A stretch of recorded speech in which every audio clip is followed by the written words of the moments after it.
Transmissão tá on? Tá bom. Pessoal, boa noite. Finalmente no prédio novo, né? Queria começar assim falando. Eu estou super feliz de estar aqui, de estar nesse momento especial da Lourenço. Não é uma inauguração do prédio, não tem nenhuma ambição de ser isso. Eu acho que muitas coisas vão inaugurar o prédio, né, Ale? Não é esse evento, acho que tem uma série de coisas já acontecendo, vinda de vocês no fim de semana, né, uma série de coisas. Agora, tem um outro lado que eu gostaria de colocar aqui, que é assim, simbolicamente, esse evento traz uma mensagem que é a seguinte: não só de prédio vive educação, né? A gente tem que ocupar o prédio, a gente tem que rechear o prédio, a gente tem que movimentar a comunidade, né? Eu acho que o LC Talks tem esse papel estratégico nesse novo momento da Lourenço, tá? Da gente aproveitar que a gente tem mais espaço num lugar maravilhoso e, enquanto comunidade, ocupar com debates importantes de lifelong learning, de temas que fazem sentido para a vida toda, né? Para quem não me conhece, eu sou o Alexandre Sayad, sou jornalista e educador. A gente hoje está transmitindo ao vivo pela internet e gravando, tá? Para corrigir o erro de outras vezes que a gente não fez isso. Então, esse talk vai para a trilha de lifelong learning da escola e tem um bocado de gente assistindo online, assim, espero, e vai poder mandar pergunta e interagir com a gente aqui, tá? Bom, eu sou jornalista e educador e eu trabalho justamente já há muito tempo com esse tema da educação midiática, que é o que a gente vai tratar aqui hoje, né? A gente pode falar, é o tempo dos nossos filhos na tela, é o que eu trabalho em conteúdo com eles, é o game, mas isso tem um nome que chama educação midiática, está sendo trabalhado no mundo inteiro com esse nome, né? Tanto eu quanto a Sherri, que eu vou apresentar daqui a pouco, eu fiz questão dela vir de lá e vocês aplaudirem, então vocês aplaudam quando ela vier. Eu vou chamá-la daqui a pouco. A gente trabalha com esse tema já há muito tempo, né? Então, ele é um tema que, longe de ser exclusivo do Brasil, né? A ponto da Sherri ser diretora do Centro de Educação Midiática da Temple University, na Filadélfia, né? Ou seja, ela dirige um centro que só reúne pesquisas sobre infância, juventude, mídias, essas relações, né? E tem uma questão muito importante que eu queria trazer aqui para vocês, que eu acho que esse pode ser um talk, não é o primeiro que a gente fala disso, acho que quem está me acompanhando, está nos acompanhando, né, há bastante tempo, sabe que a gente toca nesse tema o tempo inteiro. A gente disponibilizou um filme para vocês assistirem, que a gente comprou a licença, o Trust Me, que a gente entrevistou a Rosemary Smith, que é uma produtora que fez um filme sobre o tema. A gente trabalha educação midiática em quase todos os anos da Lourenço. E com a formação de professores também. Então é um tema que a gente está tentando cercar por todos os lados, né?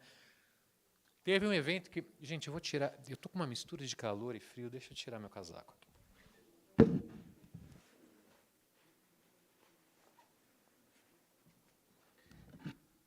Ele disse uma coisa que eu tenho defendido na Unesco. A Sherri trabalha na Unesco comigo, na aliança da Unesco em Paris de Educação Midiática. Eu sou co-presidente, ela é a co-vice-presidente da mesma aliança dessa gestão.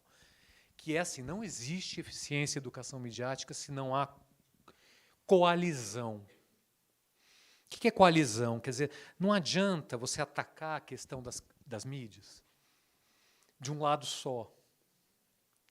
Então, não adianta fazer todo aquele esforço da escola criar um currículo específico que dialoga com o currículo da Unesco, ou dialoga com... Tem vários currículos no mundo da Alfamed em educação midiática, colocar isso curricularmente, se a família não trabalha junto.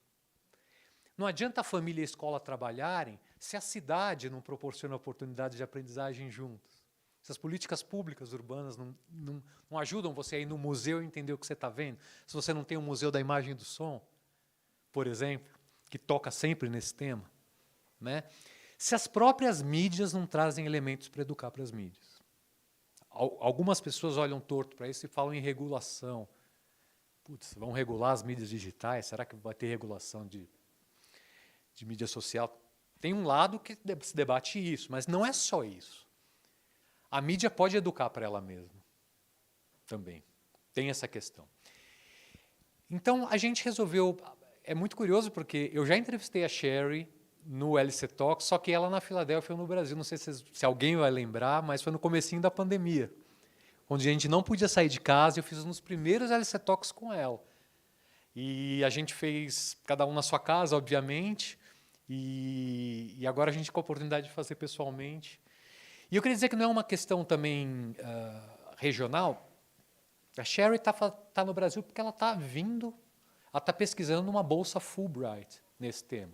Então ela está São Paulo, Manchester e Austrália, só para pesquisar esse tema.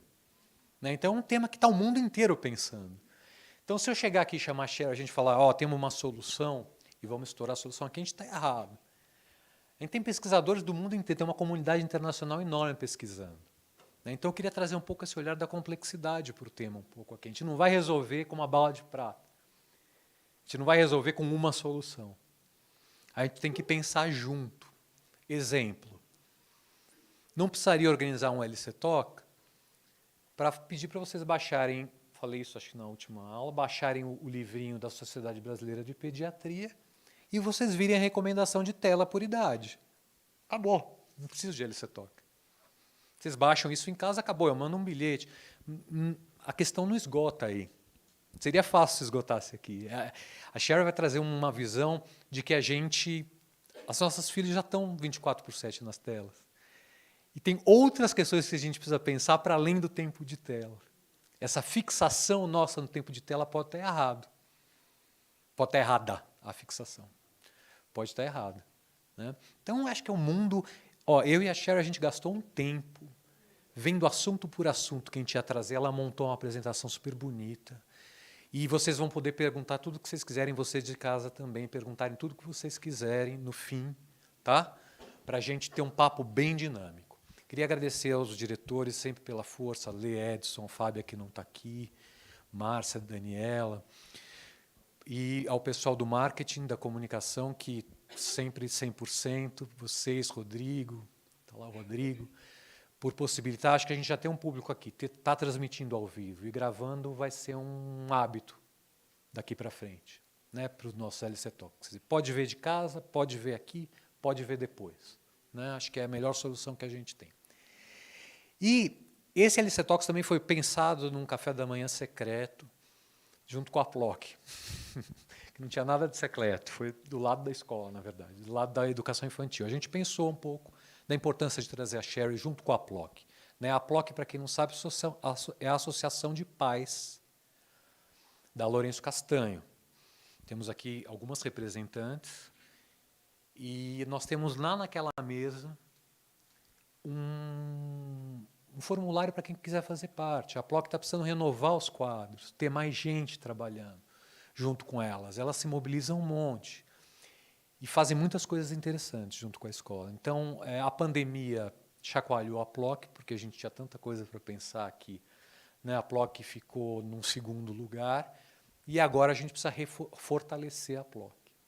Tá? Esse tema é tão importante que daqui a Sherri vai para Manchester e eu vou para Costa Rica, para o Peru e para a Colômbia falar desse tema. Quer dizer, está todo mundo pesquisando isso. Ela vai estar no hemisfério norte, eu vou estar no hemisfério sul, com outros pesquisadores, e não são só pesquisadores locais, pesquisadores do mundo inteiro, falando de educação midiática. Então, ele está trazendo aqui o tema do momento com uma pessoa que é assim, uma notoriedade, uma pessoa notória. Então, antes de chamá-la, agradeço a PLOC, a Glória, a Cris, a Pete, está todo mundo aqui disponível para conversar também. Além, né, de repente não conhece direito, quer conhecer, não só assinar, né, ela acho que é uma associação que existe há muito tempo e elas modernizaram, encabeçam essa associação, estão comigo, estão com a gente, né, com a Lourenço o tempo inteiro. Então seria muito importante ter vocês perto aqui. Agradeço pela parceria de hoje também. Então, sem mais delongas, para falar do tema do momento, eu queria chamar a Sherri Hope Culver para se juntar a nós aqui.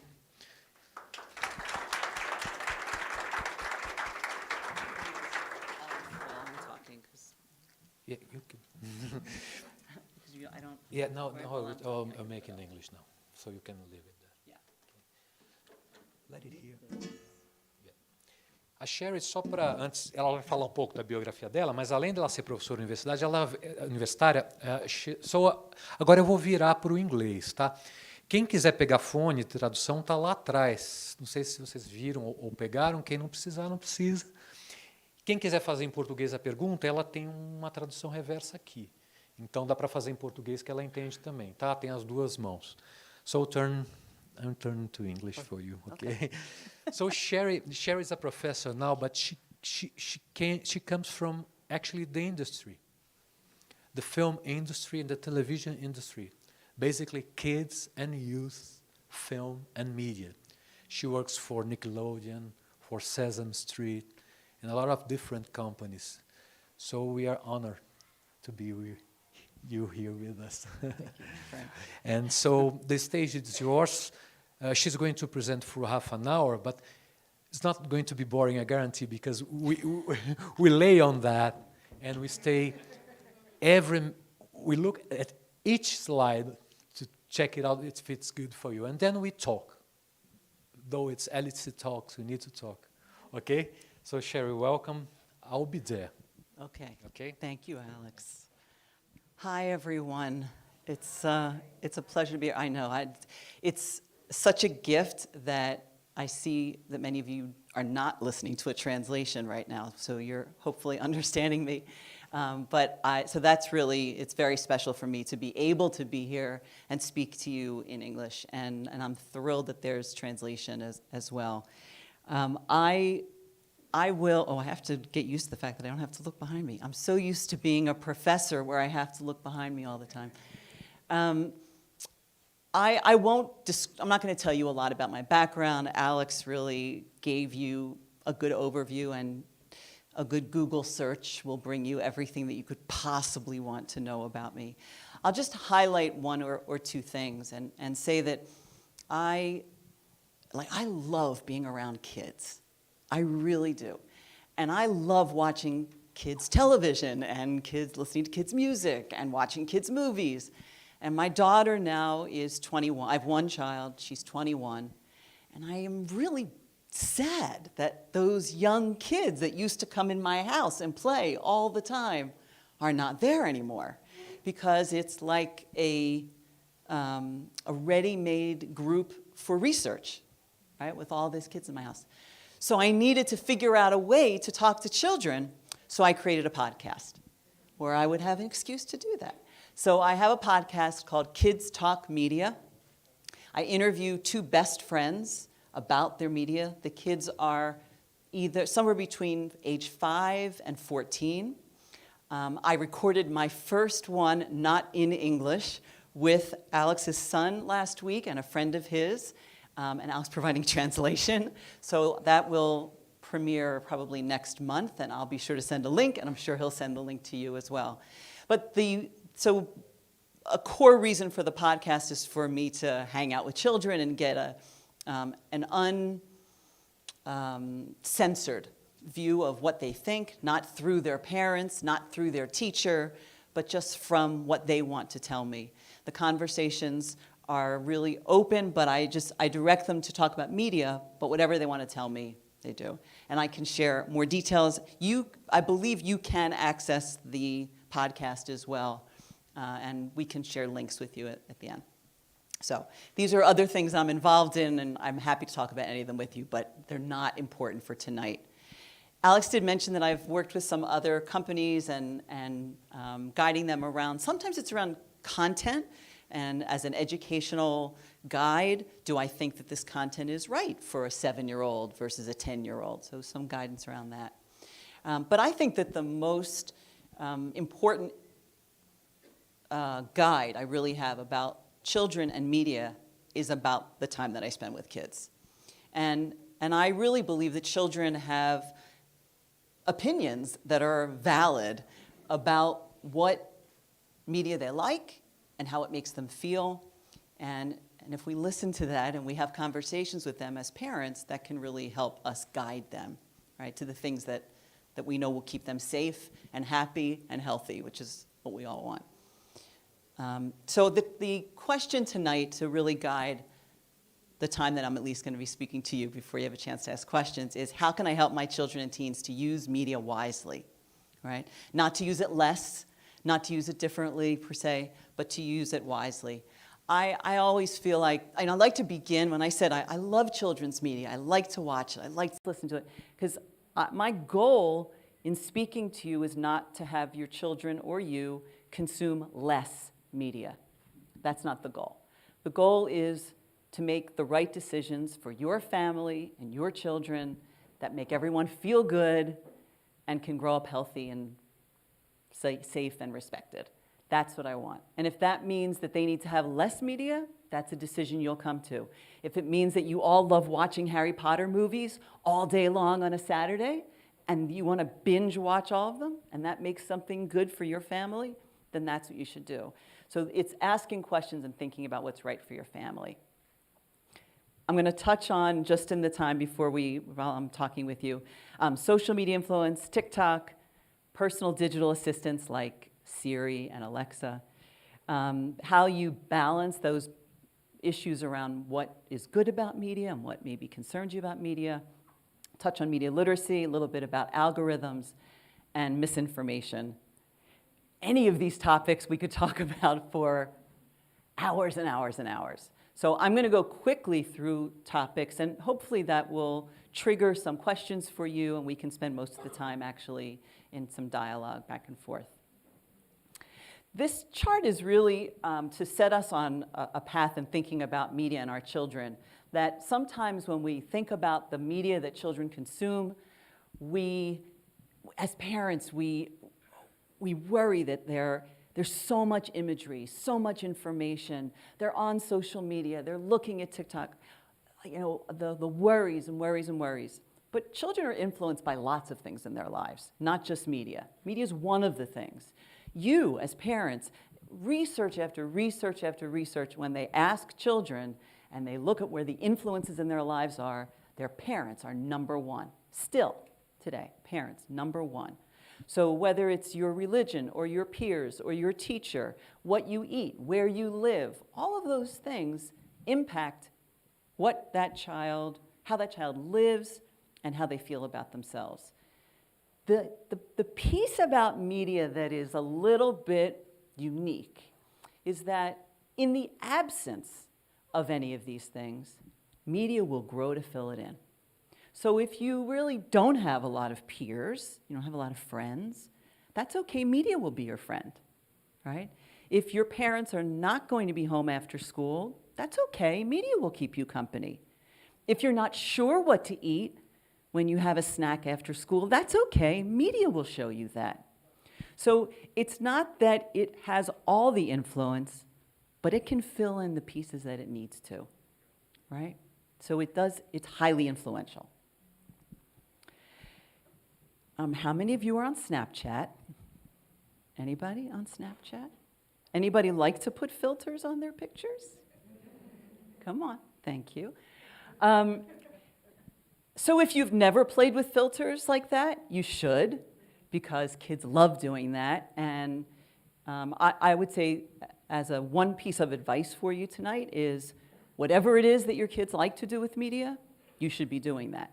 So if your kids are on Instagram a lot and you're not on Instagram, you should be. Not to check up on them, but because you need to experience what it means to enjoy Instagram. If they love video games and they're really into playing Minecraft, you should sit and play Minecraft. It's not enough to know that they are happy playing Minecraft. It's totally different for you to sit with the control in your hands and stumble through how to do something and figure out how to kill the bad guy. You need to have that experience. It will enable you to have a different kind of conversation with your child to guide them, and that's the goal. So engaging yourself is important. Our filter, how we feel about media, has to do with where we were born and how old we were and what kind of media you had when you were a kid. It's hard to let go of that. I mean, I grew up at a time when there were like 3 channels and no internet. I'm very old. There was no internet. There really wasn't even cable. So it was just the basics. And I'm living in a totally different time now. And I even sometimes so I'm teaching at university. I'm around 18 to 21-year-olds all the time. And they will be in class sometimes and they'll talk about, oh no, I'm not on I'm not on Twitter. I don't really like Twitter. Okay, well, you're already sounding like an old person and you're 21. Media is part of our lives. Media is going to be part of your life, however long you are fortunate to live. And it's going to keep changing and keep advancing, and new things are going to happen. And a reality of trying to connect with people in your life, whether it's your children or your grandchildren or the babysitter or anyone else, is for you to have for you to value those advancements. So if you haven't played with an Alexa or a Siri, say, then it's worth doing. In my Kids Talk Media podcast, kids do everything they can, they do through Siri and Alexa, through a personal digital assistant. If I say, actually, I'll tell you a fast story that was really eye-opening to me. I was asking a couple of 6-year-old girls, what kind of music do you like to listen to? And they said, oh, I listen to Taylor Swift, Beyonce, or the names. How do you know what to listen to? They said, what do you mean? I said, well, how do you know that Taylor Swift is someone you want to listen to? How do you know Beyonce has a song you want to listen to? And they looked at me like I had 3 heads. And they kept like the puppy. They kept looking at me. And I said, well, I don't understand. Like, how do you find it? And she was so exasperated. She was like, I say, Alexa, play me some good music. And I said, well, how does she know? And we got into a whole conversation. And in this moment, there was an Alexa in the room. And she woke up and then started to talk to us. Then we started talking to her. But I realized that their connection with music is totally different than mine. They don't have to worry about finding it. I used to sit around with a recorder, like a cassette recorder, waiting for my favorite song to come on so I could record it. I see nods around the room. And they just say, Alexa, play me the latest Beyonce song. And there it comes. That's a big difference, right? So appreciating the differences of what is out there now in a way that's visceral, in a way that you feel it inside, not from a distance, right? A couple of years ago, they asked children in the UK what they want to be when they grow up. And I think this is a very interesting slide. I have not done the research myself, but I could pretty much guarantee that we would get the same answers in many other parts of the world. When I was a kid, perhaps when you were a kid, if you would ask people, what do you want to be when you grow up? Number one answer, almost always, I feel like I'm doing a game show, was teacher, right? Teacher. And the second answer was usually what your mom or dad did. Because what did kids know, right? Teacher is what they knew, but not now. The number one is YouTuber. But beyond the fact that number one is YouTuber, number 2 is blogger, number 3 is musician, 4 is actor, 5 is filmmaker, 7 is TV presenter, 9 is writer. So of the 10 items on there, 8 are related to media. It's a huge part of their lives, a huge enjoyable part of their lives. Alex mentioned in his introduction about this notion of screen time, right? For many years, we really, media literacy educators and folks, we talked about how many hours kids were engaged with media. And a lot of our advice and our guidance was centered on hours of time. That really shifted. It was shifting before the pandemic, but the pandemic sent it over a cliff, right? We are connected, our children are connected 24/7. If they're not, you probably have a rule that doesn't let them do that.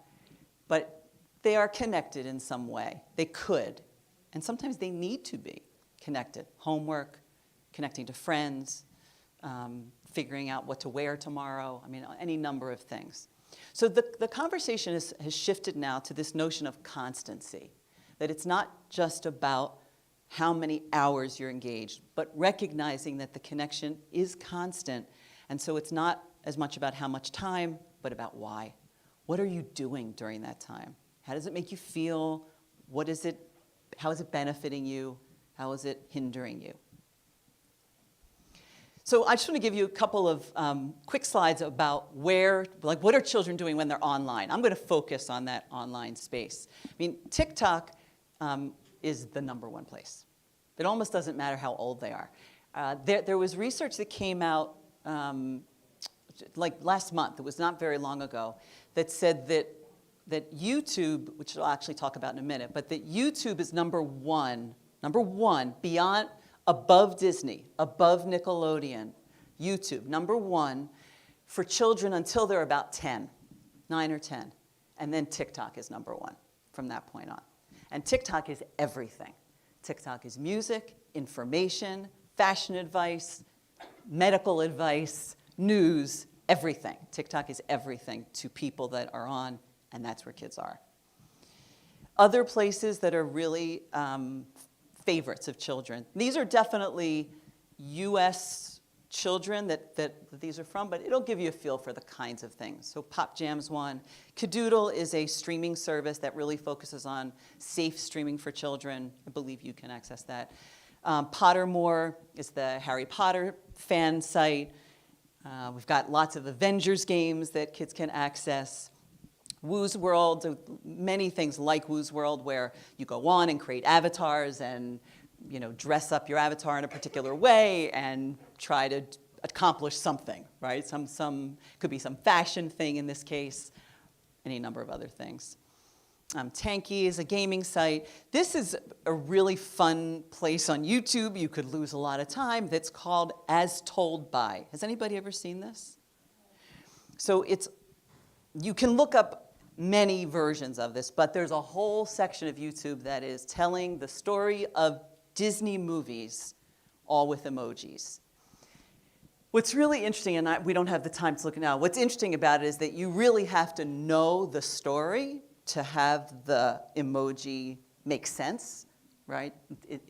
You wouldn't get everything, but if you do know, they're very funny. So go have fun with that. Tokaboka is a company that makes lots of great apps for kids. Hair Salon is one. The characters are they're almost like Muppets in the sense that their skin color is purple and orange and all different colors, and characters get to do fun things, but they're great apps. But YouTube is really #1. YouTube's #1. A question I ask children in the podcast always is, have you ever seen something online that you searched for that you didn't want to see? Just something online. You looked online, you saw something you didn't want to see. Everybody, yes, always. Where did you see that? Almost always YouTube. Right? I searched for something on YouTube, something I didn't want to see came up. What'd you do about it? Most children will say, I X'd out of it immediately. I crossed out it, delete, out. Because most children don't want to see it. There are children who, if you say this is the line, they go like this. Right? They just want to figure out how to cross the line. But most children want to do the right thing. Most children do. So if they see something and they know they shouldn't, they get out of it as quickly as they can. But if I say, did you tell anyone that happened? Most of them say no. Why? Because I stopped. I did the right thing. So you're a parent. You have this great rule. You say to your child, I don't want you on YouTube. All right, not unless I'm in the room. Your child goes on, they search for something. They search cheerleader costumes.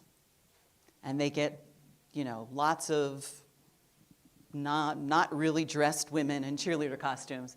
And they X out of that quickly. They think, whew, glad that's done. Never told anybody. So YouTube is really just like a free-for-all. There is something called YouTube Kids. Anybody familiar with YouTube Kids? So YouTube Kids is great.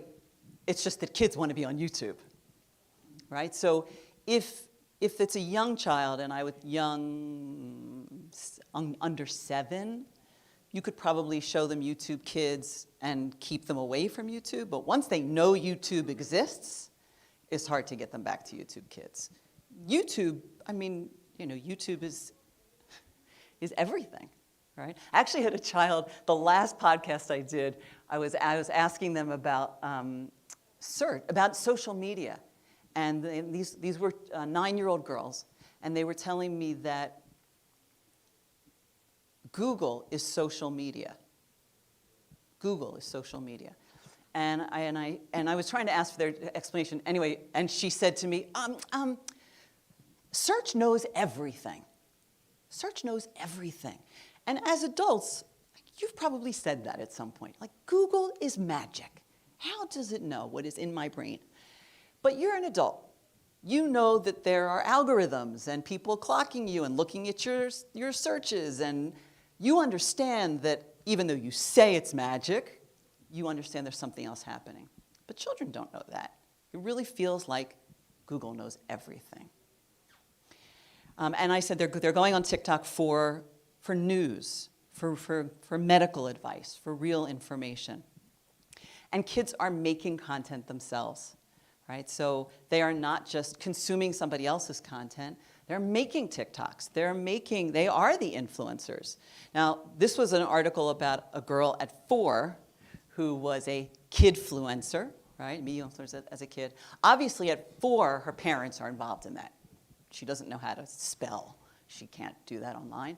So families are working with their children to create content. Whether we feel that's right or wrong, that's not the issue.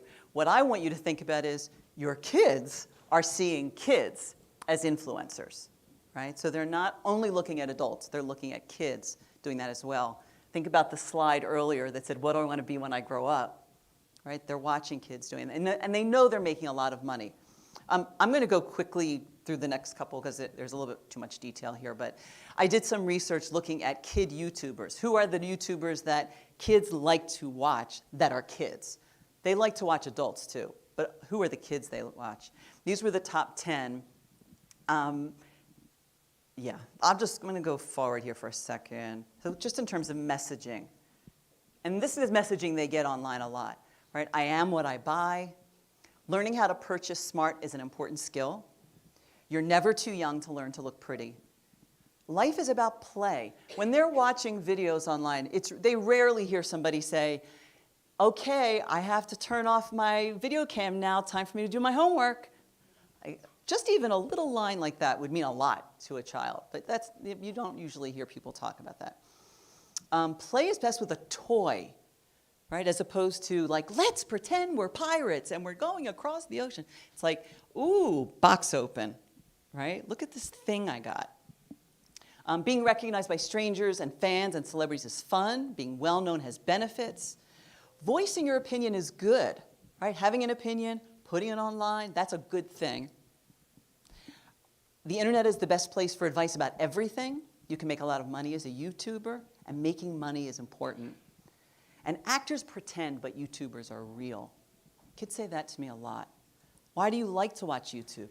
It's real people doing real things. I get to really hear information.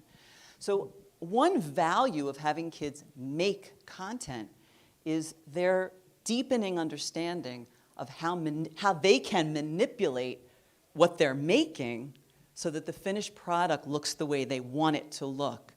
Because once they do that, you can have a great conversation with them about, well, if you got to edit out that terrible part where you fell and scraped your knee, like, don't we think that the person who did this other video you love must have had footage like that too and just never showed it to you?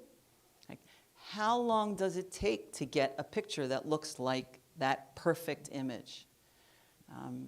When we're watching, recently I saw a movie where there were climbers, those free climbing, I think, right? Where they're not attached to anything and they're on this huge mountain with their fingers on the edge of everything.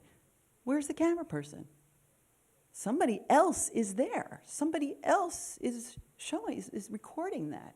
So helping them to that, when you create content, it gives you huge insights into that. This is an app called YouTubers. And I already mentioned about Alexa. So kids online, what are they doing online? They're looking for information, creating content, communicating with their friends. Fun is number one. If it's not fun, they're not going to do it, right? Kids are all about fun. That's why we like to be around them, because they're fun. So that's a driver for everything. So what makes it fun? Like, what is the part that is great and what is the part that's concerning? You have to be my timekeeper, will you? Don't let me ramble. Okay. No. Okay. I forgot the time. Just go ahead. All right. What do kids like about being online? Right? You know, if they weren't having fun online, they wouldn't be there. Now, do they do things online that make them feel bad, make them have anxiety or depression? Absolutely. But if that's all they felt, they wouldn't do it. There is fun in there. And I think as adults we have to remember that there is an enjoyment to it. So if our answer to, you're having a lot of anxiety going on social media, seeing all these images and your friends are making you feel bad, you should not do that. That's a hard action for kids to take, because there's a whole other part of being online that's a lot of fun. So recognizing the parts that they like gives them access to information, access to learn about anything they want, to connect with people that are like them in whatever way they define themselves. Those are like deeply special feelings. I didn't have that when I was a child. Like, I was a theater geek. I didn't meet other theater geeks till I was in college. I felt very alone among my friends. I was the only one who was interested in that. If I could have gone online and found other theater kids, I would have been thrilled. So connecting with others about the things that are important to you is affirming, makes us feel like we have value. That's a good thing. That's a good thing. But there's another side to it, right, of course. We know that the more time kids spend online, the more time we spend online, right? The more it like messes with your thinking, right? It starts to skew what you think looks good or is important or is the way the world has to operate. You might start to feel, you know, especially the way search engines operate, you might be, and social media algorithms, right? It might be showing you consistently some messages that are not positive for you, that are, you might have been curious about something. Maybe I actually just had this experience where a couple days ago I was in Brazil and I went to the shoe store, I'm sure I'm going to say this wrong, Selo, S-E-L-O, not far from where I'm staying. And I did not have a chance to go in the store. So I went online and I pulled up the store's website and I poked around looking at a couple of shoes. Red shoes was what I was looking at, a couple pairs of red shoes. Every time I turn on my laptop and my phone now, I've got ads for Selo and red shoes over and over and over again. I was like, it was just one day that I was looking. I don't need all those shoes. But imagine if I were curious about a diet, or I were curious about anxiety, or I were curious about how to French kiss someone, or any number of other things I could be curious about as a child. So the access is wonderful, but it's also daunting. It's also, it can, you know, open a door to something that even as the child you never had any intention of, right? So what do we do about that? This is the emoji from the National Association for Media Literacy Education in the US. And they developed this a few years ago as their media literacy emoji. So it's meant to reflect critical thinking. All right, I can't bring my eyebrow up, but you know, thinking about media literacy. And that's what I really want to touch on for a few minutes now, is media literacy. What does that mean? This is like our livelihood, and how do we see that connection? I want to explain, so what is media literacy, and how do we Just actually a show of hands, like, if I say the word media literacy, how many of you, yep, I know that word. I've heard that word. Anybody? Okay, so I think about media as a child. For me, I think when I graduated, like 6th grade, my teachers could not imagine letting me graduate if I did not know how to read and write. That was like the basics, read and write. So reading is really consuming media, and writing is authoring media. So think about media literacy. One way to think about it is to be able to consume and author media in all the ways that you can consume and author media today, to have an understanding of that. So it's looking more broadly at media texts, of not just a book as text, but video and audio and video games, movies, radio, magazines, all of that is media. That's a more informal way of defining it. The more formal definition that you might see if you did a Google search is the ability to access, analyze, evaluate, create, and act using all forms of communication. So the difference between the two, the piece that isn't in the little informal definition, is this more reflective, analytical, I hate to use the word meta now because Facebook stole the word meta, and now meta means Facebook, but reflecting on the way media operates, the way it makes you feel, its influence on you, and the structure of the industry itself. How do these companies make money? How are you a target for them making money? All of that is part of media literacy. If this was a wand, if I was a Disney character and this was a wand, and I could wave my wand over everyone, what I really want people to, at the core, understand are these 5 key media literacy questions. Because if we could magically have everyone consider these 5 key questions before they consumed any media, I believe we would be in a much better place. I believe we'd be in a much better place in everything, from our friendships to our elected officials, to our schools, to our family lives, everything. Because information is coming at us all the time from all different places. And for us to ask, who created this message that I'm looking at? What creative techniques are used to attract my attention? What's the purpose of the message? How might different people understand the message differently than I do? And what values and attitudes and point of view are represented? Right?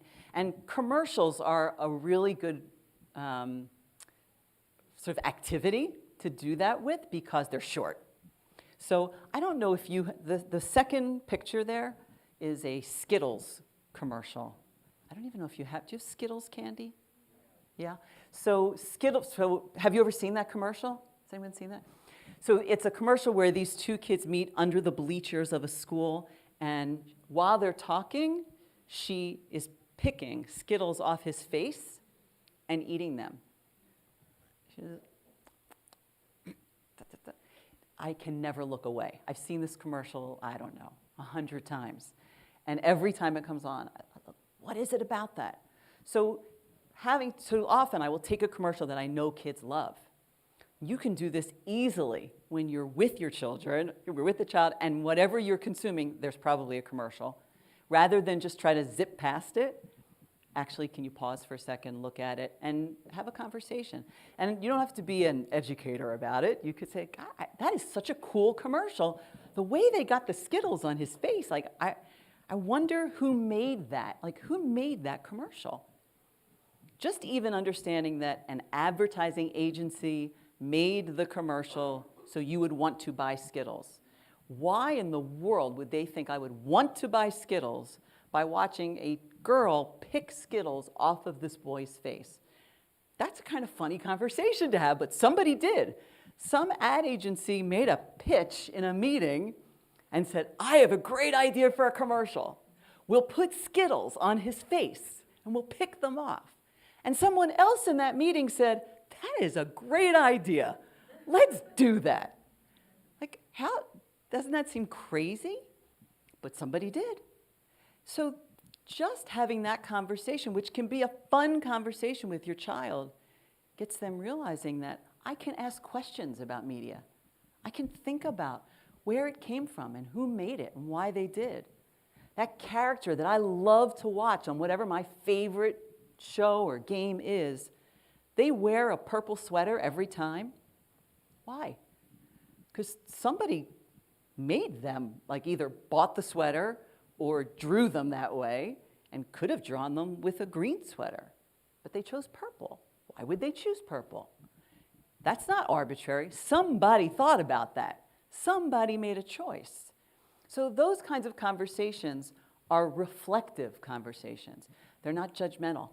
We're not saying that is the dumbest commercial I have ever, why would anyone watch that? No.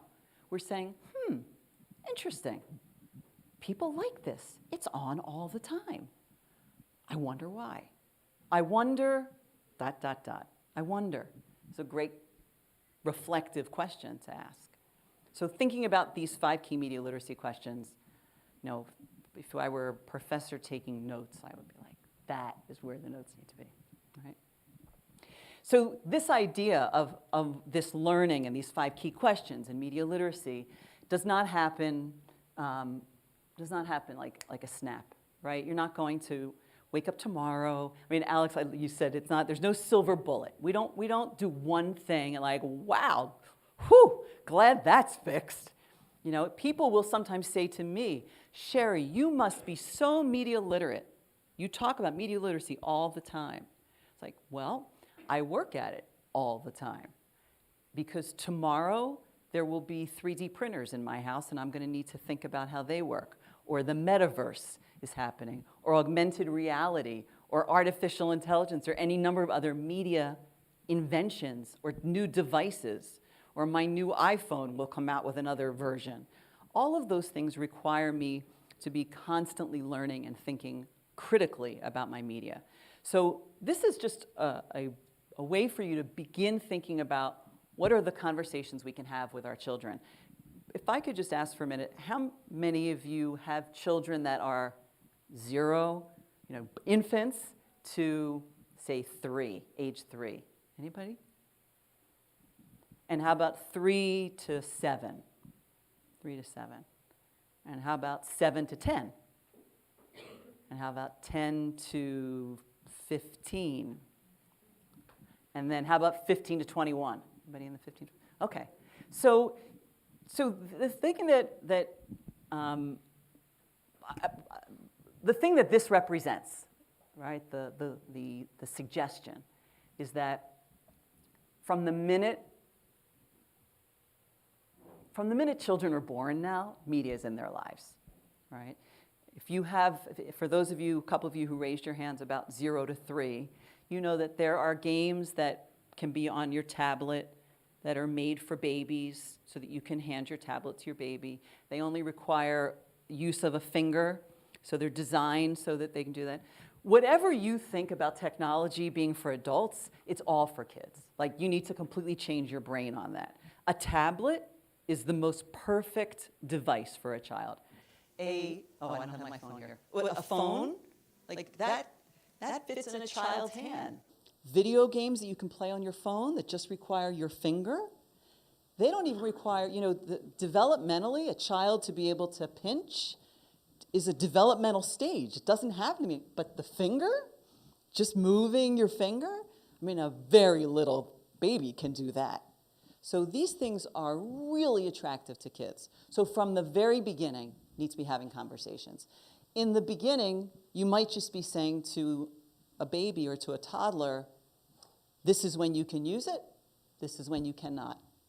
Just the idea that sometimes you have it, sometimes you don't. Sometimes it's on, we turn it off when we're done. We use it, then we don't use it. That's a big lesson for a 6-month-old, right? And that requires right, they're not going to necessarily understand your words, but they're going to have media probably in their lives. They might be, you know, on video chats with family from other parts of the world, I mean, any number of things. Then you get like to the next level. So maybe you're in early elementary. I'm jumping stages here. So you might say to your child, well, You can play video games after you finish your homework. Did you finish your homework? So you have small rules in the family. Yes, you can use media. Yes, we love media in this house. Media has a place in our lives, and we're just going to talk about when that is. So, and maybe you talk about that together. So because some children, let's say, come home from school and are really too wound up to do homework. So maybe your family rule is, actually, we're going to play with media right after school. That's when we like to do it. And then, when you calm down a little, then you can do your homework. And then maybe if you finish your homework by a certain time, you can have a little more time. But you've made some rule about it. Again, it's a learned skill of sometimes we do it, sometimes we don't. P.S. You have to follow that rule. Sometimes I use it, sometimes I don't. Oh, it's dinner, we're going to be together. Let's all put our phones in the other room, including you. Because the greatest predictor about how children interact with media is their parents. Oh well. One more thing that we are highly influential in, right? So I remember when my daughter was very young, and I would be working at home, I'd be sitting at my laptop, and I would be sometimes grading papers, sometimes working on a class prep for the next day, sometimes shopping, sometimes emailing my sister who lives far away, sometimes planning a fun trip with my husband. But my daughter, who's just walking by my office, just sees mom at the laptop, hours and hours and hours. And I became very conscious of saying things like, hey, I'm shopping for red shoes, come on over. And I would have her come in and see the screen for a minute. And then she would go off and do her thing. Or I'd be grading papers and I'd say, come in, I need to rest for a minute. These papers are making me so tired. And so I was constantly trying to let her know, even though I am on a lot, that I'm doing different things. And also I made it a point of saying, I've been grading papers for the last hour. Let's go talk for a couple of minutes. I'll go back and do that later. Even if I know my list is long, I have a lot to do, the training of her seeing me say, I need a break. I'm going to stop. I can stop, close it, walk away. I don't have to break till tomorrow. I just need to break for a couple of minutes. Next level. So aware of the need to balance time with screens, time outdoors, time with family and friends. And again, involving children in that conversation. Boy, I know you want to play that game tomorrow for a lot of hours, but it's going to be beautiful. Do you think that there's a way that you could do both? How could we figure that out? Let's say your child says, well, I don't want to go outside. I really just want to play video games today. Yeah, I hear you. When do you think we could go outside? And if you've been having these conversations, then you're setting yourself up to be able to have deeper, more difficult conversations as the child gets older. What becomes more difficult is sort of popping in at a teen level. And I think of this was designed like the food pyramid, right? And so this idea of there's some foods that we can eat a lot of, vegetables and things at the bottom, and then we have things that happen, less to get up there. You imagine that the way we teach our children to eat healthy is that we, in the beginning, say, here's the food, eat what I give you, right? And I'm even going to feed you. I'm going to scoop it and put it in your mouth. And then we say, you can have dessert if you finish your dinner.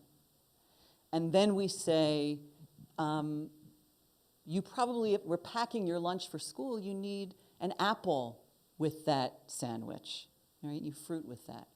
And then we say, did you read the nutrition label? You should really think about the nutrition label. And then we let them make choices in the restaurant or in wherever they're packing their lunch, making their lunch. We don't wait till they're teenagers and then say, why are you eating that candy? We try to explain that to them when they're young. Same thing with media. We need to scaffold that through their time. Do you think I have an obsession with red things? So predictive search, there's 2 slides here about just places where I think where children are connected with media, but they don't think about how it works. They don't think about how it works. So when I said earlier about music and the girls trying to find music and that they just say to Alexa, play me some music, they're not really thinking about how Alexa came up with that decision. Same thing when we go into Google and we type something into Google, you can set it so it does not do this, but it probably is giving you answers as you are typing, right? That's called predictive search. It's predicting what you probably are going to be asking about based on what other people have typed in the past. So when I am in Philadelphia and I type, where can I find red pants, it immediately, or red pants for tomorrow, that's a better example. Red pants for tomorrow, and I'm in Philadelphia, it gives me answers about places that are near me in Philadelphia. If I type red pants for tomorrow and I'm here, it will give me places that are around the corner. So it's predicting what I will want based on information it knows about me. That's a very advanced, complex understanding of algorithms that you probably understand very easily, but for younger children, they could understand it, but they're never thinking about it. That's the magic part. So really even playing, like I've played games with people where we search our names, right? What happens if you search your name? What comes up? Or I just write, Sherri is a, what's it predicting? Sherri is a princess? Sherri is a teacher? Like, what does it predict? Won't it be funny? Let's type our names in and see. How does it do that? Why might it think that? If I type in Beyonce is a, or some celebrity is a, how does it fill it in? So that's something that can help them understand how those answers come through. Of course, one giant other piece of topic here is about misinformation and fake news, and depending how old your children are, they may be more connected to news and information than others. I think I'm going to actually not go through that in detail, and if you have questions about it, we'll talk about it a little bit later. So the thing about being online is that it really amplifies what you have in your real life. Think back to that very first slide with all the images coming at the child, all the choices coming at the child, right? Your peers, your teachers, religion, nutrition, all that, and media. So the person you are in real life really gets amplified online. Maybe just pieces of you. It's not inventing someone, right? It's taking pieces of you. And so it amplifies the changes, the excitement, the newness, the pressures, and the joys, and the anxieties of being a kid, of being a child. And what we really want, I hope, right, is children who feel safe, who feel loved and respected. And that's what we want to do for their time online. And that is the end of the slides. Thank you all. And there's my contact information too. Me too. So I hope you do have questions, and yeah. Thanks a lot, Sherri. I'm going to take a quick sip of water. Yeah, please. Take a seat. Let's do it. Set. All set. Questions, ladies and gentlemen? Yeah. First of all, thanks for all the people here from the school to inviting Sherri to be here, and thanks Sherri for coming to Brazil. Thank you. I'll give you the microphone because they are recording. I was just thanking the school for inviting you to come here, and thanking you to be here in Brazil and spending the time to give this lecture to us. For me, it was eye-opening. I think I was in the phase of should the kids use or not, how many hours, and not questioning how to use, and especially, I think the 2 slides that you showed on the media literacy, and how to teach them to think critically about it was very impactful. And I think we are a little, the parents, at least ourselves, we are a little, kids are a little tired with us from being on top of them and trying to restrict. Yeah.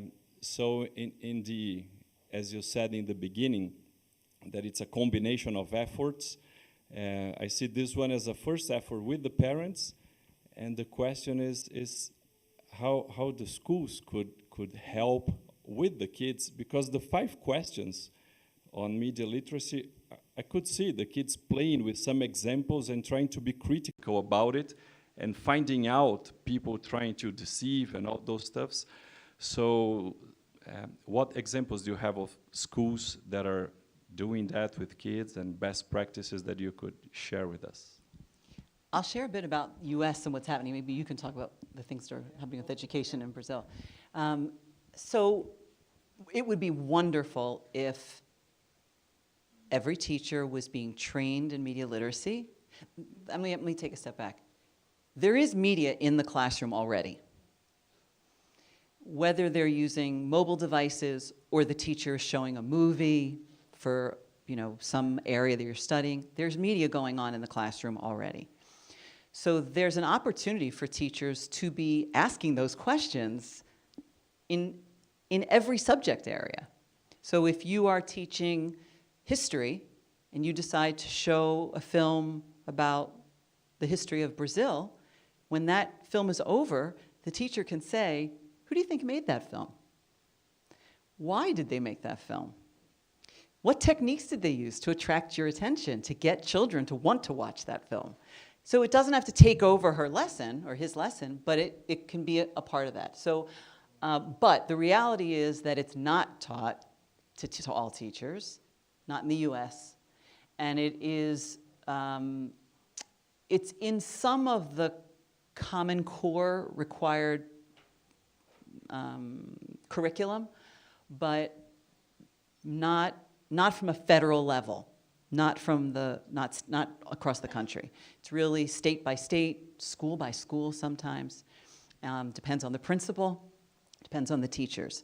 But the essence of your question is, it must be in school, and there's an opportunity, just a ready-made opportunity, because teachers are already including media. I would even go so far as to say there maybe is no subject more important to a child's future than learning about media literacy. Everything that they are going to consume, all information that they're learning in school is coming at them through media. Learning to be a critical thinker about media is vitally important. Do you want to talk? Well, because there's things happening in Brazil too. It's quite similar in US and Brazil, because inside language, we used to work here for a long time to teach the basic principles of journalism. It's on our first laws in education since the last century. With BNCC, we have opportunities to develop that. So in Brazil, it's a kind of forest. You have schools that developed a lot, some schools that doesn't develop anything on that. So, but there's one key thing that's different, probably, in Latin America in general, in Brazil, is the curriculum of the pedagogy colleges, which is really old than the necessity of the demand of the contemporaneity. So they don't have, teachers don't learn anything about media literacy in university. So it's a duty of the school, sometimes of the city, the state, to train them in media literacy. Because it's, in Brazil, it's too old as it is in the US. It raised when the radio comes up. Media literacy comes up too.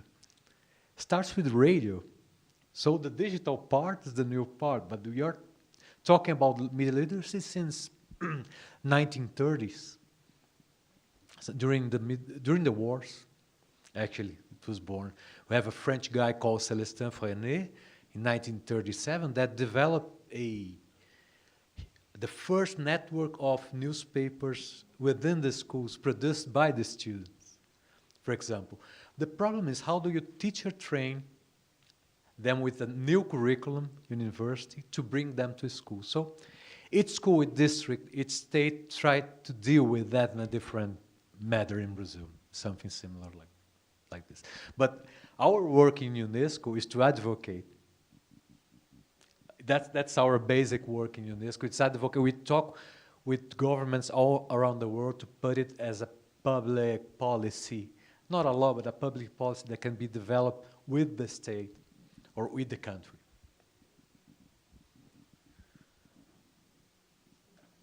Do we have some questions from the internet? Where is Rafa? No, Rafa. Some questions here? Can you use your...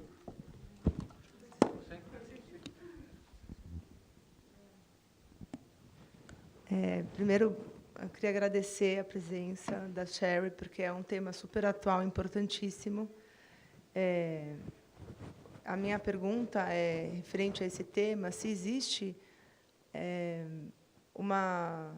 a ideia de colocar no currículo das escolas, mundo afora, vamos dizer assim, uma aula sobre mídia, porque como usar a mídia desde a parte tecnológica, ou seja, para baixar um documento, porque as crianças sabem consumir mídia, mas elas não sabem mexer na mídia em si, pegar o browser, colocar, né, algumas... Está muito fácil, né, a questão de pegar e falar com a Alexa, mas a questão dos algoritmos mesmo, né? Por que apareceu essa propaganda para mim? Porque eu coloquei red pants, né? O sapato vermelho. Então, eu queria saber se existe a intenção de ter uma matéria para ensinar a usar as mídias, no sentido de deles saberem o que vale a pena colocar ou não. Exatamente, mas como se fosse uma matéria mesmo.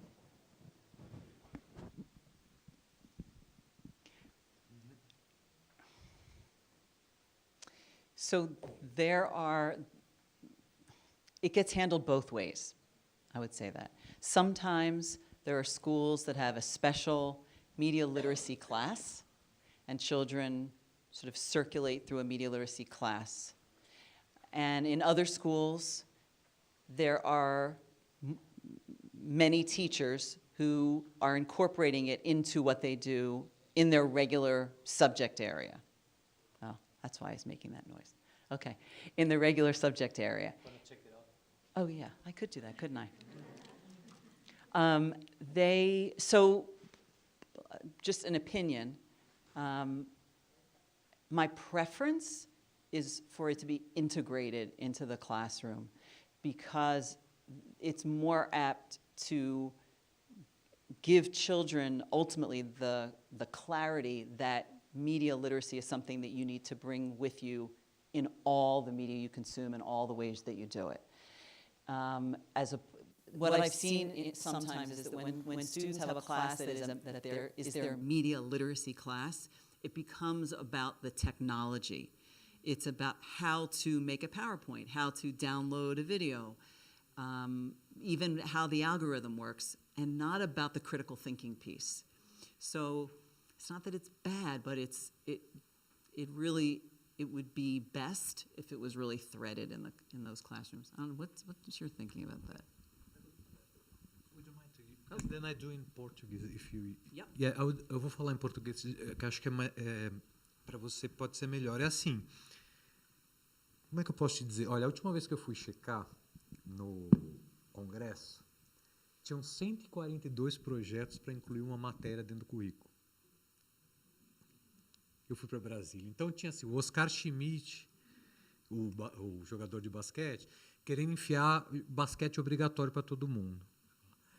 Aí o João Carlos Martins, tocando piano, querendo enfiar música para todo mundo. Quer dizer, quem é contra a música no currículo? Eu não conheço ninguém que seja, né? É impossível ser contra a música no currículo.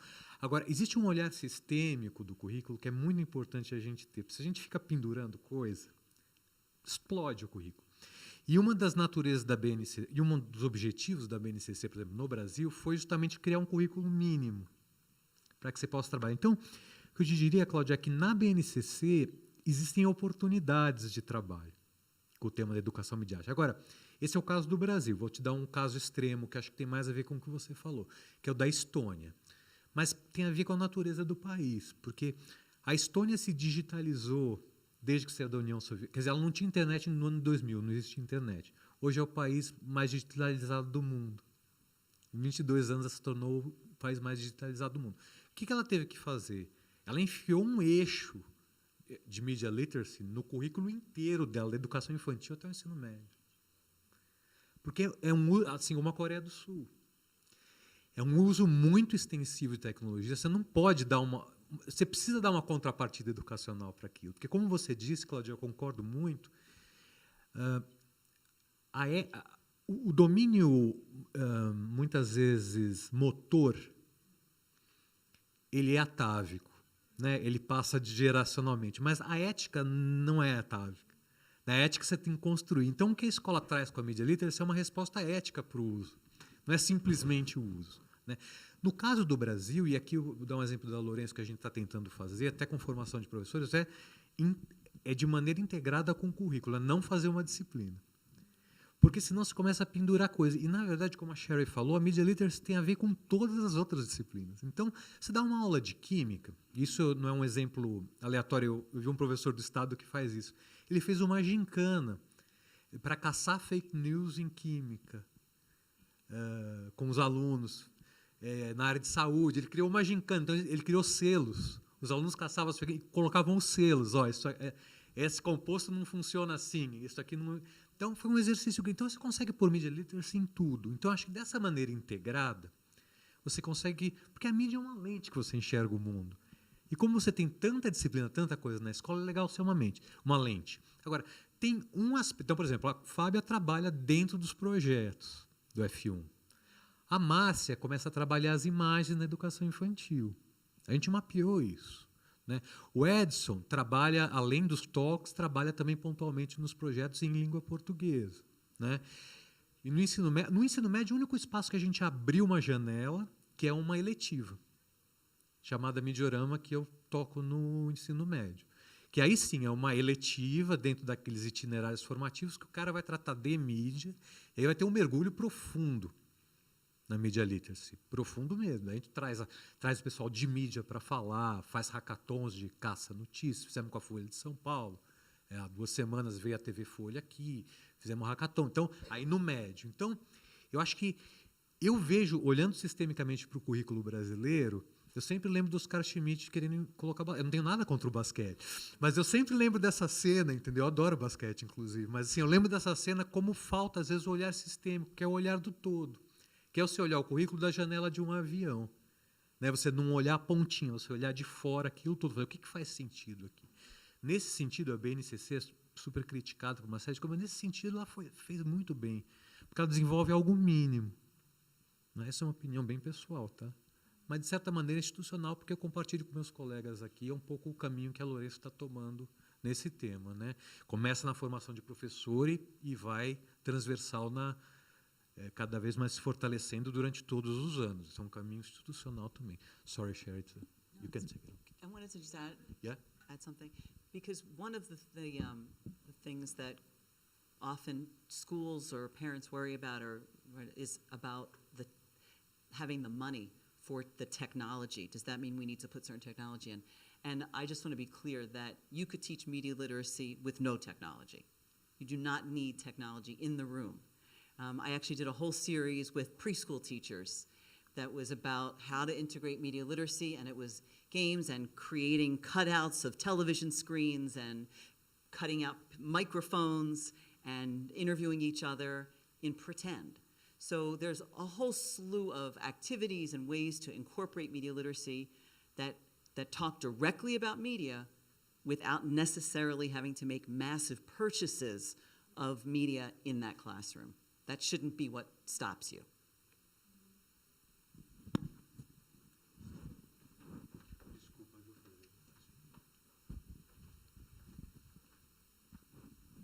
English or Portuguese? Whatever you're more comfortable with. I'm learning that it's not about filter anymore. You don't need to filter the thing about the APP, about parenting, controlling the kids with some apps or something like that. It's not about that anymore, because we are used to have this. We are used to want the filter. Where can I put the filter for kids? Where can I put the thing that they will not access? The thing that is not appropriate, or there's not a thing that I want him to see, but it's teaching them to how to criticize the content. But this is something very difficult to do when you have younger kids. So how can we accelerate that learning process? Because should be a learning process. This is not something that they will learn instantly as we speak. Is something that they need to have time to learn that. And maybe the thing of the future is something that we can use for a certain age, and then we can try to teach them to use better the media and to interact better with the media, the networks and everything that they have access to. I would not stop filters. I would not stop filters. Young children need guidance. I might tell them, though. I might actually sit with them and say, I want you to have the best experience when you're online. So this is how, it depends, it depends on the child, depends on the details, but you made, we're parents. We do need to protect our children from things. You might feel like that is absolutely what I need to do, and then that's true. And what a child understands at 4 is different than what they can understand at 7, so you've got to make those choices right through that. I would just say, look for the opportunities where you can have a conversation that has that reflective media literacy piece starting as young as possible all the time, so that it's not just that that we as parents are censoring content, but that I'm helping you as my child understand that that I want you to have a really wonderful, safe experience when you're online. That's the goal. The other piece is our children are not with us a lot of time. And I will never forget that. So my daughter, I thought I was so smart. And I said to my daughter, these are the rules we have in our house. These are the Culver rules for media. But Culver rules live inside you. And they go with you wherever you go. Right? If we have a rule that says this, but you go to your friend's house, that rule stays with you. So, and my daughter was like, she's pretty good, okay? So she came home, so she knew she was not allowed to go on YouTube unless I was sitting next to her. She was probably, I'm going to say maybe 7, something like that. And she came home one day and told me about this great new video she had seen, and she wanted to show me. And I looked at it with her, and then I was like, wait a minute, that video is on YouTube. How did you see that video? She said, I was at Danielle's for the play date yesterday. And she showed it to me.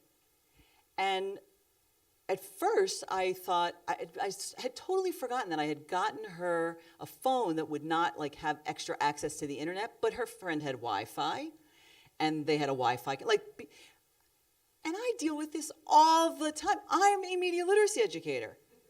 She still figured out, and she's a good kid. They're going to get into stuff.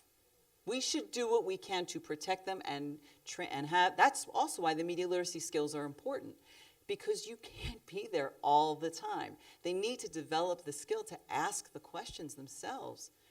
I've had really interesting conversations with children about movie ratings. What kinds of movies can you see? What are you allowed to see? What are you not allowed to see? Do you know there are things called ratings? Why do ratings exist? Why do you think there are ratings? Because children will say to me, I watched some such and such a movie, and it's rated, for people over 17. I'm like, Were you scared? Oh, I was so scared. I couldn't sleep. I had nightmares. Why do you think they rated that movie? Like in the US, that would be R rating. Why do you think they rated that R?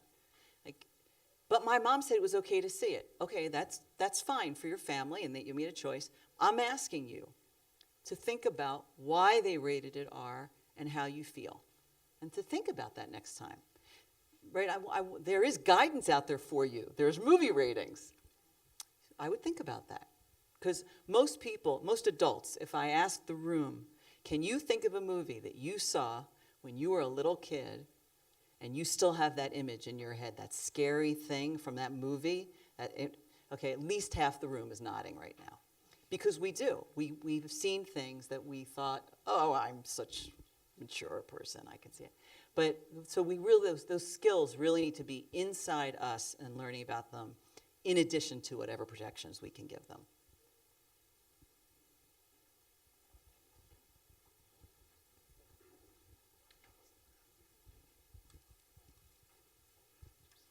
Hi, I think I will prefer speaking Portuguese to use the right words. Well, let's change here. Ok. Eu acredito muito nessas técnicas que para ajudar nossos filhos a começar a pensar de uma forma diferente sobre mídia, que vai estar todo mundo impactado e tal. Mas uma preocupação que eu tenho é quando eu vejo o recreio, o intervalo, o break, e tá cada um no seu mundo e ninguém se falando. Assim, acontece muito, né, nas escolas que liberam, aliás, todas. Aproveitando, né, que você já estudou e analisa muito isso, existiu já algum estudo estatístico ou qualquer estudo que analisou até que ponto, até que idade é melhor proibir no break? Até por essa convivência humana, né? Porque assim, eu não sei exatamente se tem uma idade ou se deveria ser proibido em todos os breaks até high school. Mas, enfim, o que me preocupa muito é ver essas crianças hoje no break, que o nosso break era pular, jogar bola, falar, era a hora que paquerava o menino, não sei o quê. Agora fica cada um, pode até ser o Tinder, né? Mas fica cada um no seu. Então, eu queria saber se já existiu algum estudo desse, assim. Obrigada.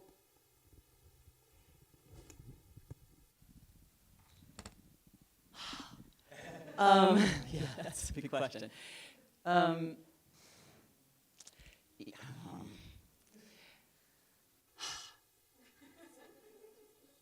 I don't have a problem with using phones in a classroom.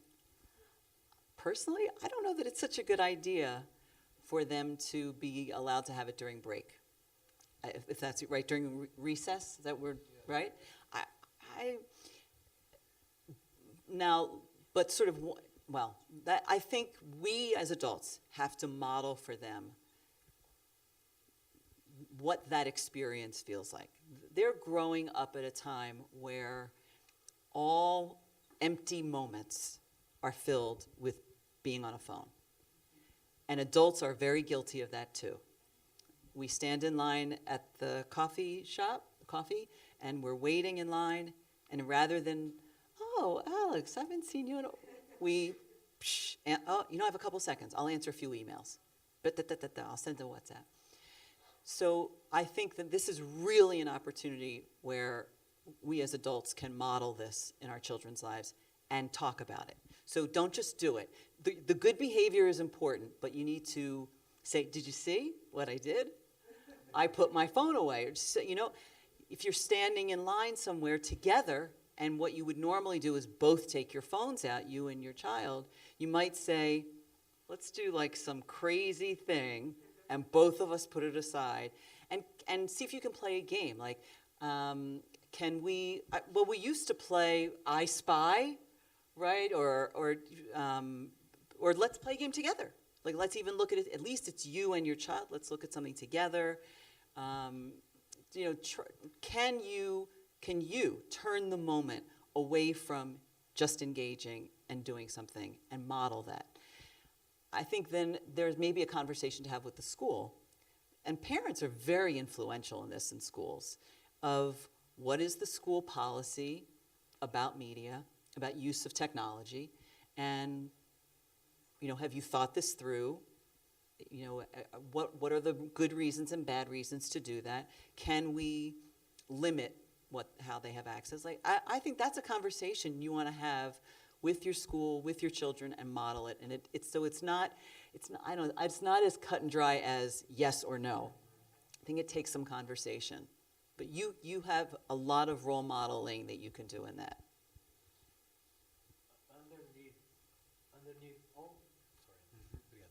Underneath all this discussion that we have, and there's one thing that we need to think about, it's that digital for them and for us now is language, is not tool. We used to call it tool, but there's a bad translation. We lost in translation to Portuguese because it's language. When we say digital culture, it means that we are producing culture through digital means. For the youngsters, it's more language than for us. So how can we respect the way they communicate, they express themselves as a language that maybe is not so much for us, but at the same time we need to control it? This is the equation. Because we used to call it tool, but this is not one thing that I'm saying, but I'm taking a word from Pierre Lévy, the French thought, that said, technology, digital technology is the third language that changed our brain and the world. He said, orality, cuneiform alphabet, and technology. 3 phases in the humankind that changed the way we communicate. So orality, cuneiform alphabet, and digital technology. So we are changing the way we are behaving with this. So it's not only, oh, it's a tool, how you turn it off. Take it there. Because the meaning of relate to each other, communicate to each other, pass through this, use this kind of language. So how can we consider that when we prohibit or when we think about it?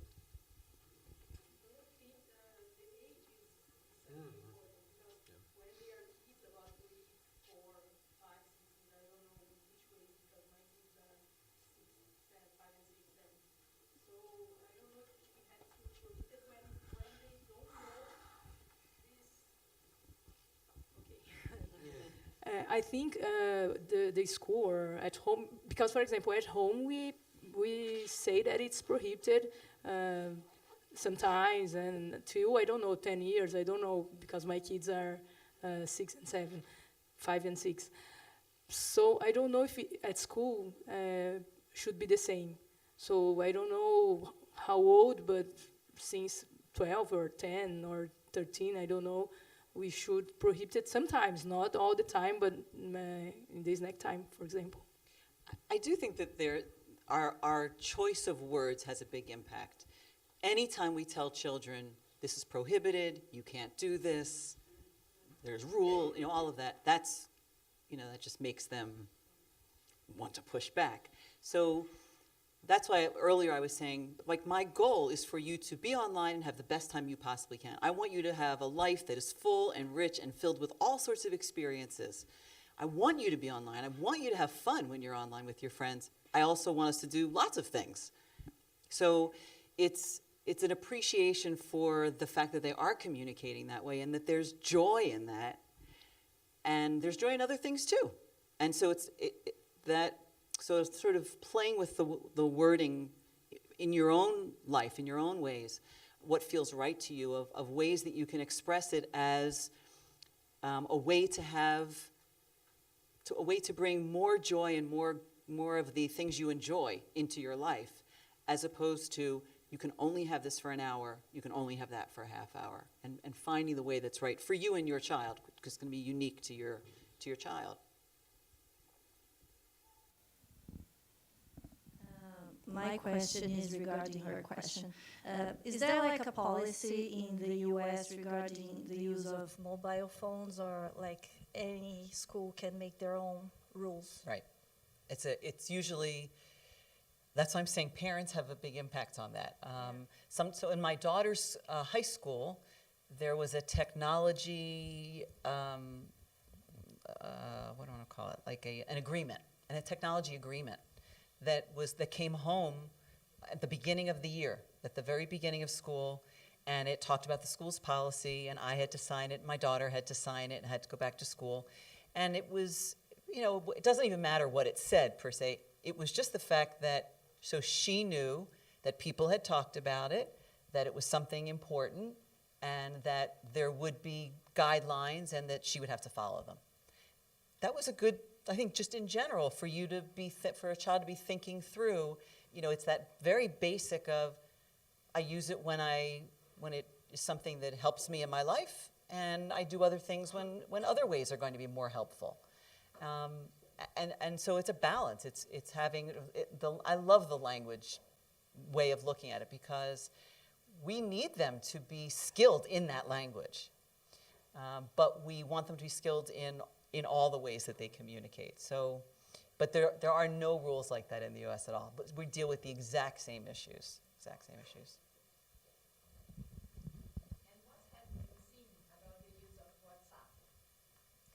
It's so interesting because the way WhatsApp is used in the U.S. is so different. It's one of the things culturally that has been a big eye opener for me here. Yes. I have no data on this, but many children in the U.S., I don't know if I can say most, are communicating with other people in the U.S., not outside of the U.S. And the way they're likely to do that is text messaging. So through your phone, right, through your mobile text messaging. They're not needing to use something like WhatsApp because you're much more likely to be communicating with people either outside of Brazil, once you get outside of the United States, WhatsApp is used tremendously. But within the US, I only use WhatsApp when I'm traveling. When I'm in the US, nobody ever talks to me on WhatsApp. If I send them a WhatsApp, they never respond. It has to be through regular text messages. So that is, and it's interesting because I was actually talking to someone about this yesterday because I know that so much news and information comes through WhatsApp. And that, I think that is a real challenge here. I'll just tell you the other piece that has been fascinating to me is that, and I've told you this, that not only do you use WhatsApp so much, but they're audio messages. Whereas when people are in the States, people are texting each other text. They're not recording voice messaging. All of when I get a message from Alex, it's always a voice message and others. So I'm like, well, what? It's just a totally different preference. Today I met with someone and I sent her a voice message afterwards thanking her, and her message back to me was, "Oh, you're acting like a real Brazilian." That was her response. I thought that was so funny. So but the idea of having a conversation with young people about what can you access on WhatsApp? How does WhatsApp work? There was actually an article I was reading the other day about TikTok and the difference between getting your news. So thinking, when we lump all of social media together, there's a problem. Because if you get your news from Twitter or you get your news from TikTok, if you get your news from Twitter, then someone has shared an article and the original article is likely there that you can click to and read it. If you get your news on TikTok, that link is not there. If you get your news on WhatsApp, it might be there, it might not be there. So just understanding what it means to source your news, that very basic question, I think, is a key, and it goes to the news literacy piece that does get discussed in some. I feel like if media literacy has been talked about, it's often news, especially because mis and disinformation are so important now. But what is your feeling about WhatsApp and the? I'd like to say one thing before that, even because all the culture of mobile in schools in U.S. has to do with the bring your own device too, which is something that started. But sometimes they lock them, there are schools where you come into school and you have to put it in your locker and lock it away. There are others that a teacher might require them to have it in the room so they can do an activity. It really varies. But WhatsApp, I think we have to face it not as a source of information, but a tool of communication. Even when you think about social media, WhatsApp doesn't fit into social media. You don't have a profile. It's just a tool to make you closer to the other one. And they use that Telegram and WhatsApp to spread disinformation. And this is not a place to, there's not a source of anything. Right. Should not be a source. So start like this. And then you use that as more as a tool. And then a tool, not as a language, but a tool to communicate, to make it cheaper to talk to each other, even abroad. That's what's happening. Between us, for example. Yeah, you just made me realize, like, even when I teach a media literacy course at my university, which took me years to convince them that was the thing. So it's not just at the high school or middle school level, like even at university. And if I say to them, if we do a section on news and I talk about where do you get your news, they will say to me, Twitter. I get my news from Twitter. That is not an answer. You are not getting your news from Twitter. Twitter doesn't hire reporters. They have nobody making news. You're following something on Twitter. Are you following whatever, are you following Al Jazeera? Are you following The Guardian? Are you following the BBC? New York Times. What are you choosing to follow? You have made a choice about that.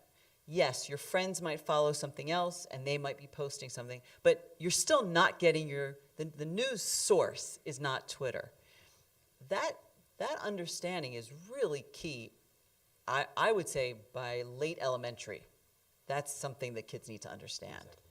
And that's an easy concept to understand. What is a source? Yeah. What means source? Mm-hmm.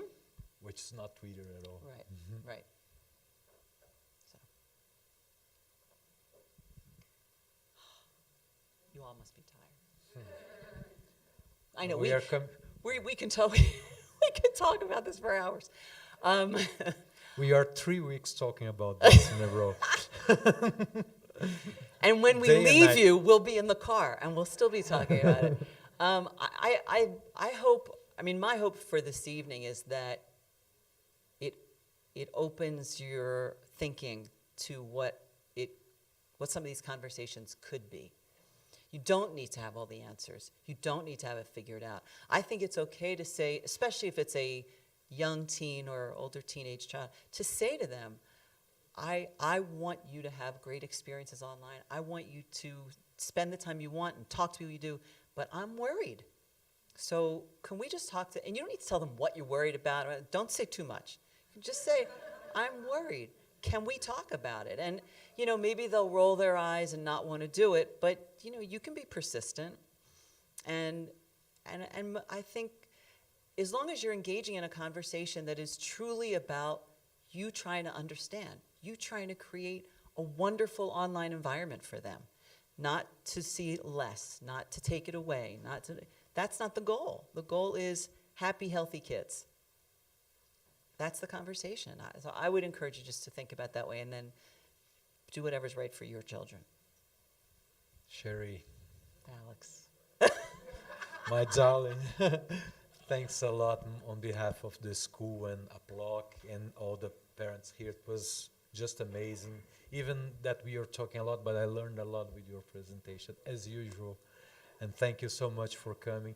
I will drop 2 final points for you. I know you are curious, so maybe you can research on that I think maybe you agree with me. There are 2 points of media literacy that we are really interested in. First is you don't acquire media literacy at once, or it's a lifelong learning process again. So it doesn't finish when you finish school. This is one thing that you need to think about it. It doesn't finish when you finish school. So we are learning here.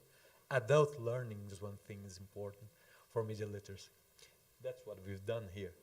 And the second thing is that the algorithms and the artificial intelligence, it's creating another border, I can't believe it, that's the future of MIL maybe, because we are now human beings talking to machines or to algorithms.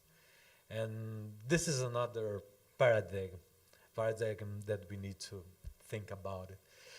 Bruno Latour, I don't know if you know, but he passed away yesterday. It was a French philosopher that he's brilliant about thinking how man and machine communicating algorithm as a mediation to the world will change the way we communicate. So I said orality, alphabet, digital technology, and maybe AI.